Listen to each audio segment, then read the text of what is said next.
நடிகர் கமல் கடந்த அனைத்து பிக் பாஸ் சீசன்களையும் தொகுத்து வழங்கி வந்தார். மேலும் விஜய் தொலைக்காட்சியில் பொழுதை கழித்து இருந்தார். தற்போது 8வது சீசன் நிகழ்ச்சியிலிருந்து விலகுவதாக சில தினங்களுக்கு முன்பு தகவல் வெளிவந்தது.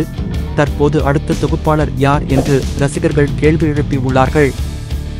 ஏற்கனவே பிக் பாஸ் அல்டிமேட் என்று ஒளிபரப்பான நிகழ்ச்சியை சிம்பு தொகுத்து வழங்கியதால் அவர்தான் புதிய தொகுப்பாளராக வரலாம் என்ற தகவல் வெளியானது. ஆனால் சமீப காலமாக மக்கள் செல்வன் விஜய் சேதுபதி தொலைக்காட்சியில் தொகுப்பாளராக வலம் வந்து நல்ல வரவேற்பை பெற்றிருக்கிறார். அதனால் இப்போதைய தகவலின்படி விஜய் சேதுபதி ஓகே சொல்லிவிட்டார் என்று தொலைக்காட்சி வட்டாரங்களில் இருந்து தகவல் சொல்கிறார்கள். விரைவில் அதற்கான ஒப்பந்தம் கையெழுத்தாக உள்ளதாம். கமல் மாதிரி கருத்து பேசுவதில் வல்லவர் என்பதாலும் கூட இவர்தான் சரியான தேர்வு என்று தொலைக்காட்சியில் முடிவு எடுத்து விட்டார்களாம்.